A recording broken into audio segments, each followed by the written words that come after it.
नमस्कार दोस्तों, Bihar board inter परीक्षा 2027 के लिए परीक्षा फॉर्म भराना शुरू हो गया है। इस वीडियो में आपको बताऊंगा कि इंटर का परीक्षा फॉर्म कैसे भरना है। स्टेप बाय स्टेप मैं आपको बताऊंगा कौन ऐसा गलती है जो आपको नहीं करना है, क्योंकि बहुत विद्यार्थी फॉर्म भरने में गलती कर देता है जिसके कारण उसका एडमिट कार्ड ही नहीं आता है और एग्ज़ाम फॉर्म रद्द कर दिया जाता है। ध्यान से देखना है, 10 मिनट समय देखिए। यदि आप पूरा देख लेते हैं तो आगे आपको दिक्कत नहीं है, इसलिए रिक्वेस्ट करता हूं कि ध्यान से देखना, आगे आपको कोई भी समस्या नहीं आएगा अगर आप 10 मिनट समय दे देते हैं तो, ठीक ना। इस प्रकार का आपको फॉर्म मिलेगा या मिल भी चुका होगा, ठीक ना। 1 से 17 तक कॉलम आपका भरा हुआ रहेगा खंड ए का, ठीक ना। यह रेगुलर विद्यार्थी के लिए है, जो नियमित कोटि के छात्र हैं उन्हें इस प्रकार का फॉर्म मिला होगा, ठीक ना। या प्राइवेट छात्र को भी, मतलब बहुत विद्यार्थियों को ऐसा ही फॉर्म मिला है, ठीक ना। जिसको मिल चुका है, जिसको नहीं मिल चुका उससे कोई मतलब नहीं है। पहले एक बार वीडियो देख लीजिए, उसके बाद ही फॉर्म भरिएगा, ठीक ना। अभी नहीं मिला है तो बाद में आपको मिलेगा ही। तो खंड ए का 1 से 17 तक आपका कॉलम पहले से भरा हुआ रहेगा, बस उसमें मिलान करना है। अब सबसे पहले देखिए डॉक्यूमेंट क्या क्या रखना है आपको साथ में इस फॉर्म को भरने से पहले, ठीक ना। देखिए आधार कार्ड का फोटोकॉपी, आधार कार्ड है तो आधार कार्ड का photocopy, mobile number, email ID, bank passbook का फोटोकॉपी, मूल पंजीयन कार्ड जो आपको स्कूल में मिलेगा यानी कि ओरिजिनल रजिस्ट्रेशन कार्ड का भी फोटोकॉपी साथ में रखना है। स्कूल में आपको मिल चुका होगा या मिलने वाला होगा, ठीक ना। नहीं मिला है तो मिलेगा ही, उस ओरिजिनल रजिस्ट्रेशन कार्ड का फोटोकॉपी साथ में रखना है, ठीक ना। यह सब डॉक्यूमेंट आपको साथ में रखना है। जाति या निवास प्रमाण पत्र डॉक्यूमेंट रहेगा तो फॉर्म भरने में आपको दिक्कत नहीं होगा, ठीक ना। सबसे पहले आपको अपना फ़ोटो मिला लेना है, ठीक ना। उसके बाद देखिए सबसे पहला है रजिस्ट्रेशन नंबर एंड ईयर।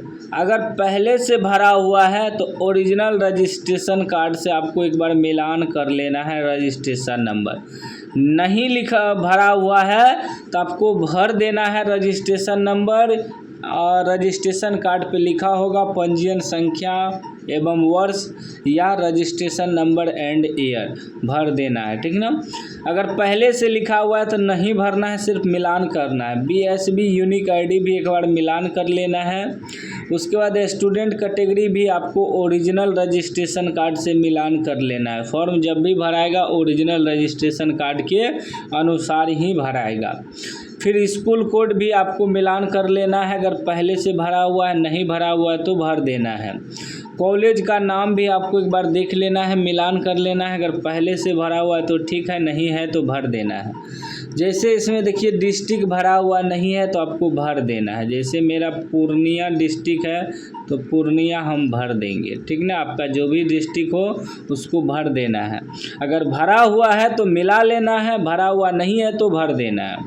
उसके बाद स्टूडेंट का नाम का भी स्पेलिंग वगैरह मिलाना है, मदर्स का नाम का भी स्पेलिंग वगैरह, पिता का फिर फादर्स का नाम भी स्पेलिंग वगैरह मिलाना है। डेट ऑफ बर्थ चेक कर लेना है सही है या गलत है। Matric class 10 passing board name, matric जो आप पास किए थे किस बोर्ड से पास किए थे। अगर आप बिहार बोर्ड से पास किए थे तो बीएसबी बिहार लिखा हुआ होगा, अगर नहीं लिखा हुआ है तो लिख देना है बीएसबी बिहार या बिहार बोर्ड भी लिख सकते हैं। उसके बाद मैट्रिक क्लास 10 बोर्ड्स, ठीक ना। मैट्रिक का जो आप एग्ज़ाम दिए थे, मैट्रिक का भी एडमिट कार्ड का फोटोकॉपी साथ में रखना है, क्योंकि मैट्रिक का रोल कोड एक बार मिलाना है, मैट्रिक का रोल नंबर मिलाना है, पासिंग ईयर भी मिलाना है। अगर आपको मैट्रिक का रोल कोड पहले से लिखा हुआ है तो छोड़ देना है, नहीं लिखा हुआ है तो भर देना है।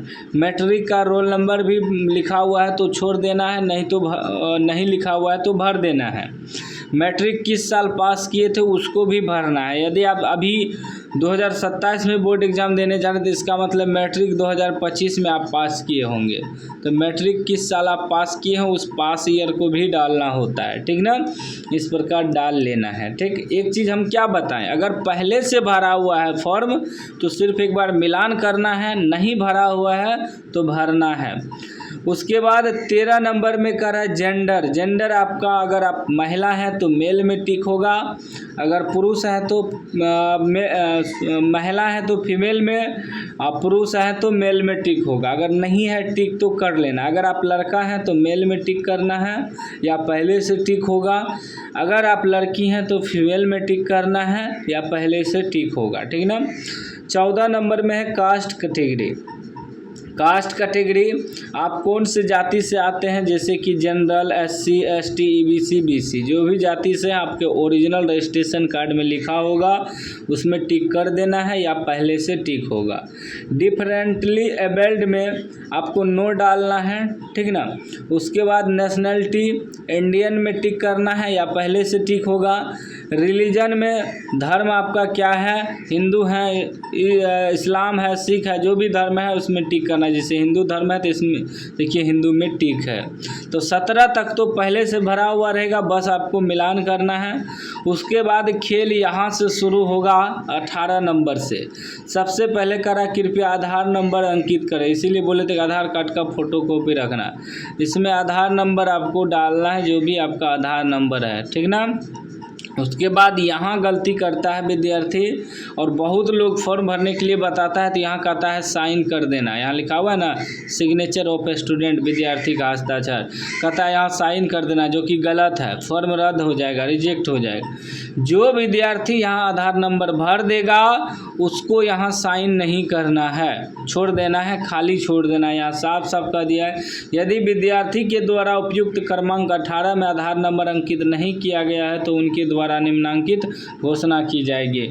जो विद्यार्थी 18 नंबर में आधार नंबर नहीं भरेगा, मतलब जिसके पास आधार कार्ड है ही नहीं, तो वह यहाँ साइन करेगा। अगर आपके पास आधार कार्ड है तो यहाँ आधार नंबर भर देना है, यहाँ साइन नहीं करना है, ठीक ना। 19 नंबर में। उसके बाद 20 नंबर में देखिए पूछ रहा है कि आपका इंस्टीट्यूट जो है किस एरिया में है। रूरल का मतलब होता है ग्रामीण, और अर्बन का मतलब होता है शहरिए। अगर आपका स्कूल गांव में है तो रूरल में टिक करना है, शहर में है तो अर्बन में टिक करना है। सब डिवीज़न पूछ रहा है इंस्टीट्यूट का, मतलब आपका स्कूल कॉलेज जो है कौन सा ब्लॉक कौन सा प्रखंड में पड़ता है। जैसे मेरा धमदाहा प्रखंड में पड़ता है तो DHAMDAHA धमदाहा डालेंगे, ठीक है। उसके बाद 22 नंबर में है मोबाइल नंबर आपको डालना है, अपना मोबाइल नंबर। ईमेल आईडी भी आपको डालना है, अपना ईमेल आईडी। उसके बाद स्टूडेंट नाम हिंदी में स्टूडेंट का नाम डालना है। जैसे मेरा नाम है सुरंजीत कुमार तो हम सुरंजीत कुमार डालेंगे। उसके बाद माता का नाम हिंदी में डालना है, मदर्स नेम इन हिंदी, माता का नाम जो भी आपको हिंदी में डालना है। उसके बाद फादर्स नेम इन हिंदी, पिता का नाम आपको हिंदी में डालना है, जो भी आपका पिता का नाम है। हम एग्जाम्पल के लिए कुछ भी डाल रहे हैं, ठीक ना। उसके बाद स्टूडेंट इन एड्रेस इंग्लिश में विद्यार्थी का एड्रेस, तो विद्यार्थी का एड्रेस आपके आधार कार्ड पर लिखा होगा, बढ़िया से एड्रेस डाल देना है। उसके बाद मैरिटल स्टेटस पूछ रहा है, वैवाहिक स्थिति, शादी हो गया है तो मैरिड में टिक करना है, शादी नहीं हुआ है तो अनमैरिड में टिक करना है, किसी एक में टिक करना है। 29 नंबर में है स्टूडेंट बैंक अकाउंट, इसीलिए बोले थे बैंक पासबुक का फोटोकॉपी साथ में रखना, ठीक ना। और वह सब डॉक्यूमेंट लगता भी है जमा करने वक्त। इसमें बैंक अकाउंट नंबर डालना है, IFSC कोड डालना है, ठीक ना। और बैंक का नाम डालना है, जो भी बैंक का नाम है, जैसे SBI है तो SBI डालना है। 32 नंबर में 2 आइडेंटिटी वेरिफिकेशन मार्क देना है, जो कटा फटा निशान है आपके शरीर में 2 डाल देना है। अगर नहीं है तो सीधा नो लिख दीजिएगा, ठीक ना। सबसे इम्पोर्टेंट है 33 नंबर मीडियम लैंग्वेज, परीक्षा में उपस्थित होने का माध्यम, ठीक ना। आप किस माध्यम से एग्ज़ाम दीजिएगा, हिंदी मीडियम या इंग्लिश मीडियम।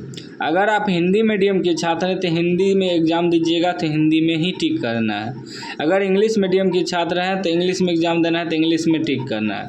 अगर गलती से आप हिंदी मीडियम के छात्र इंग्लिश में टिक कर देंगे तो इंग्लिश में ही आपको एग्ज़ाम देना होगा, ठीक है ना। चाहे कोई विद्यार्थी इंग्लिश मीडियम का है, गलती से हिंदी मीडियम में टिक कर देगा तो हिंदी में ही एग्ज़ाम देना होगा। तो सोच समझ के इसमें भरना है। जो हिंदी मीडियम के छात्र हैं तो हिंदी में ही टिक करना है, इंग्लिश मीडियम के छात्र हैं तो इंग्लिश में ही टिक करना है। उसके बाद मेन आता है सब्जेक्ट, कंपलसरी सब्जेक्ट होता है 200 मार्क का, ठीक ना। इसमें देखिए चाहे साइंस आर्ट्स कॉमर्स कुछ भी रहे, एक ग्रुप 1 में जो होता है 100 मार्क का होता है, ठीक ना। ग्रुप 1 में 100 मार्क का और ग्रुप 2 में 100 मार्क का, मतलब 100 मार्क यहाँ 100 मार्क यहाँ, मतलब दोनों मिला के 200 मार्क। अब यहाँ अगर आप हिंदी में टिक किए हैं तो यहाँ हिंदी में ही सिर्फ करना है, इंग्लिश में नहीं करना है, किसी एक विषय में करना है, ठीक ना। 100 मार्क यहाँ से हो जाएगा। अब यहाँ आप ग्रुप 2 में जो भी सब्जेक्ट रखना चाहते हैं, जैसे विद्यार्थी मैथिली रखा है तो मैथिली में टिक कर देना है, 100 मार्क यहाँ 100 मिला के 200 मार्क हो जाएगा। अगर आपको इंग्लिश में टिक करना है तो इंग्लिश में टिक कर देना है, ठीक ना। उसके बाद आता है आपका कंपलसरी सब्जेक्ट। कंपलसरी सब्जेक्ट जैसे कि ये आर्ट्स का फॉर्म है तो साइकोलॉजी रखा है और क्या रखा है, ज्योग्राफी, हिस्ट्री। आपको अगर आपका साइंस का फॉर्म है तो physics, chemistry, biology, physics, chemistry, math रखना है। 3 गो आपको इलेक्टिव सब्जेक्ट रखना है। उसके बाद एडिशनल सब्जेक्ट आता है जो आपको एक्स्ट्रा विषय रखना है तो टिक करना है, नहीं रखना छोड़ देना है। उसके बाद यहाँ गार्जियन का सिग्नेचर होगा, ठीक ना। हिंदी में इंग्लिश में करा सकते हैं जिसमें भी आपका मन करे। और स्टूडेंट का सिग्नेचर हिंदी में होगा यहाँ, और यहाँ स्टूडेंट का सिग्नेचर इंग्लिश में होगा, ठीक ना। सिग्नेचर कर देना है सभी जगह। और यहाँ आपको नहीं करना है, यहाँ प्रिंसिपल का सिग्नेचर होगा। सीधा फॉर्म स्कूल में जाके जमा कर देना, स्कूल वाले ऑनलाइन अप्लाई कर देंगे। और इसके साथ में जो भी मैंने डॉक्यूमेंट बताया वह भी डॉक्यूमेंट जमा करना है, जैसे बैंक पासबुक का फ़ोटोकॉपी, आधार कार्ड का फ़ोटोकॉपी, अपार ID का photocopy, mobile number, email ID और जाति या निवास प्रमाण पत्र का फ़ोटोकॉपी अगर है तो लगा देना है, नहीं तो कोई बात नहीं है। और इंटर का फॉर्म भरने में चाहे साइंस रहे, कॉमर्स रहे, आर्ट्स रहे, 1430 रुपया लगेगा, ठीक ना। इससे ज़्यादा पैसा आपको नहीं देना है। ज़्यादा से ज़्यादा वीडियो को शेयर करिए, चैनल को सब्सक्राइब कर लीजिए।